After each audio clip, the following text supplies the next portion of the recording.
Hey guys, Mike again. we had a customer, a good customer of ours, bring us a set of injectors. It's a little 4-cylinder. It's a Ford Ranger. I don't remember what year, any of that stuff. Vehicle's been sitting a really long time, and he's wanting to try to get it running again. It's going to be something that it's just a beat around vehicle. He decided to haul off limbs and whatnot. This way he don't have to beat his truck all to pieces. So anyways, he doing some of the work himself. I don't mind that at all. People saving money, perfectly fine with that. I will help anybody with today's labor rates and all that. I understand that not everybody wants to pay shop labor rates, so they want to do some of the work themselves. So anyways, he's took the gas tank out, drained the tank, blew the fuel lines out. He's got the fuel rails off of it. And I told him, I said, hey, we have an injector machine. It's nothing fancy, nothing expensive, but we do injector service. As far as flush them, clean them, back flush them, leak test them, things like that. You've got that stuff off anyways. Bring me your injectors. Let me hook them up. You never know. One could be stuck. You could have trash in one of them. One could not work at all. To do all that work and then to have to turn right around and basically do it again, just put an injector in it. So he decided that that's a good idea. Maybe save him a little money, save him a little time. So what we use, like I said, it's a cheap, inexpensive, nothing major. It is an Autool CT200. You can get them from Amazon. Like I said, nothing fancy, nothing too extravagant, but it is effective. It works. We have brought injectors back to life, cleaned them. We've helped somebody of ours out, a new build, and just don't get all the trash out of the line, the new lines, and because even if it's new, doesn't mean that it's not been sitting on a shelf for an extremely long time, and they get dust and particles in them, and it's always a good idea to blow that stuff out before you install it. But sometimes you miss a little something. We have been able to back flush injectors before, clean them out, good as new. So today I think this will be a short video, not a whole lot to talk about. I will do a time-lapse video. I'm going to ultrasonic clean them for a few minutes. Then I'm going to run through a few of the steps that the machine has. And what I use, I was going to tell you about the chemical. I just use mineral spirits. Yeah, I could get the stuff. I know there's Viscion, I think, is one of the liquids. I'm not 100% sure on all that stuff. What this is designed to do and what I do with it, mineral spirits works great.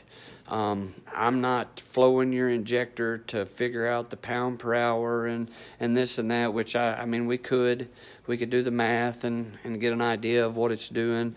But on something like this, I'm just simply cleaning the injectors, making sure that it doesn't have one stuck or it's got trash in it. We're just going to make sure that they're all close to one another and that we don't have a dead one. So like I said, it'll be time-lapsed. We will run through several steps of the machine. I will get you a video in regular time, not time-lapsed, to kind of give you an idea of what it looks like while it's running through this machine. And we'll go from there.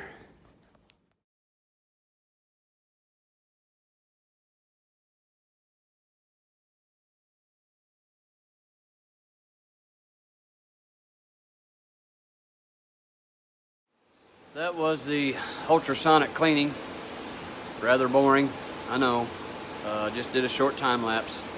Now I'll hook the injectors up, get you a few time lapse videos of them flowing, and then I'll get you some real time so you can kind of see what's going on.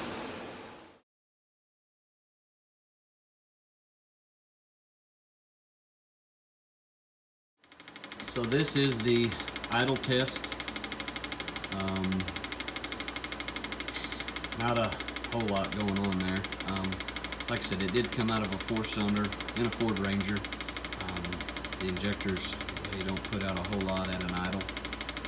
I'll let this run for a second. There's several videos out there on this particular injector machine, how to use it, this and that and the other. I'm not going to get into detail on that. It's pretty self-explanatory, to be honest with you. Rather nice. You can tell, I run them through the ultrasonic cleaner. I didn't show the fluid after the fact. I didn't think about it. I apologize. It did clean them up pretty good. I run them through there as soon as I fired them up. I don't know if the time lapse will show it or not. You know, they looked a little off, but other than that, it already has taken off, and they all look close to the same spray pattern. I don't think the camera is actually gonna show it that well. I'll run them at some higher speeds. Maybe it'll get them a little better. I'm not sure as far as the camera view, but we'll see what happens.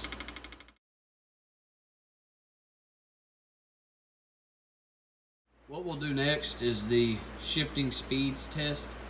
Basically ramps it from, the way I understand it, from about 1,000 RPMs to 7,500. And you can see the spray pattern as the injectors ramp in RPMs, the pattern gets heavier, obviously. So we'll get a video of that, and we'll go from there. The next test is the high-speed spray value test. This is where I like to chuck them up, and I flip this little deal down. It allows the fluid to stay in the vials, and it kind of gives me an idea if they are close to one another as far as flow. We'll do that. I'll do it in real time so you can kind of see where we're at. The camera does not do the spray pattern justice on being able to see it, whether or not it's the same. Maybe if I had a different camera, might be able to do a little more focusing or something, but not on the phone. I just let them run. I just randomly pick a number, let them run for a little while.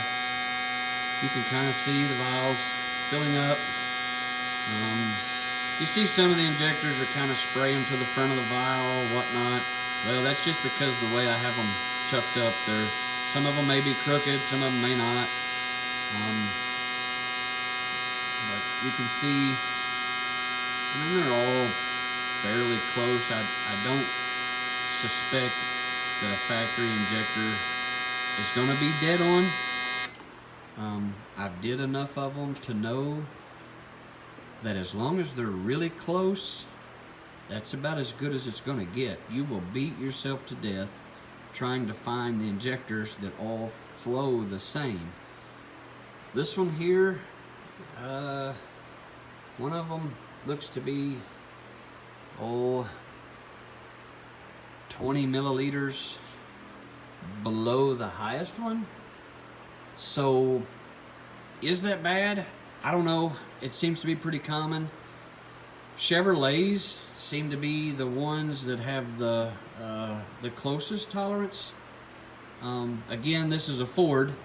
Most people know that a Ford does not run as much base fuel pressure as a Chevrolet, but I still run them at a 60-pound base pressure. Should I be doing that? Should I not? I don't know. Again, I'm just simply cleaning the injectors for the guy. In this situation, with the injectors being off like that, you know, I'll probably mark them. I'll tell him, hey, you know, I'll probably mark this one number 1, put it up front. Once you get the truck running, if you feel like it's got a rough idle or maybe an abnormal miss or something of that nature, you know, maybe you can suspect number 1, but I feel like the truck will probably run fine the way it is. Again, the truck's got a ton of miles on it. It's simply going to be able to haul trash and limbs and whatnot for him, so it's not like he's driving across country in this truck anyways. So I would probably say it's okay for what he's doing.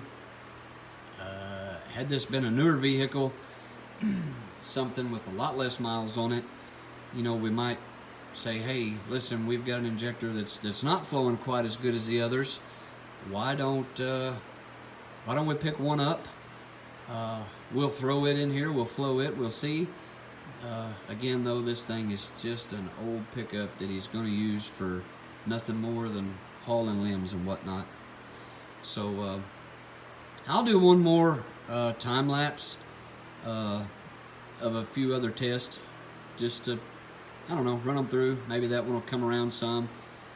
We'll see what happens.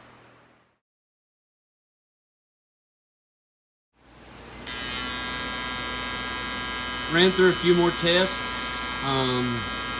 After doing that, they seem to be a little closer.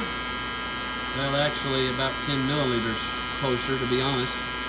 So, like I said, a few more tests. I believe they maybe just have been dirty, and you know, you don't want to give up that easy. So, again, this doesn't take a lot of time. It doesn't a lot of manual labor.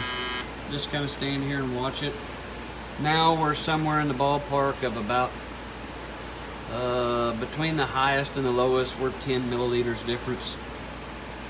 I think that's okay. Like I said, I think it'll be completely fine. He'll probably never know any difference in it.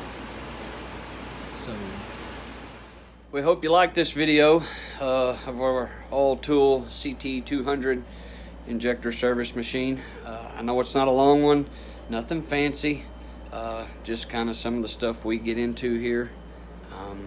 You know, like I said, we're here to do whatever makes a dollar. This is how we make our living. No job, no big or too small, for that matter. And in the description, I was telling you the customer's doing most of the work himself. This is just something we were doing for him, a little preventive maintenance, maybe even save him a little time and have him to take it back apart. So if you would, just like, comment, and subscribe. Put your comments below.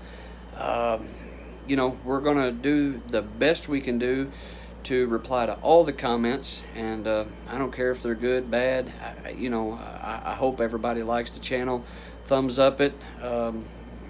Negative comments, we'll work them out. If I did something wrong, I'm open to new ideas. Somebody's got a better way to do it, I'll give it a try, and if it works for me, hey, great. If it don't, you know, opinions, everybody's got one. Everybody's entitled to one. So until the next episode, we'll see you guys later.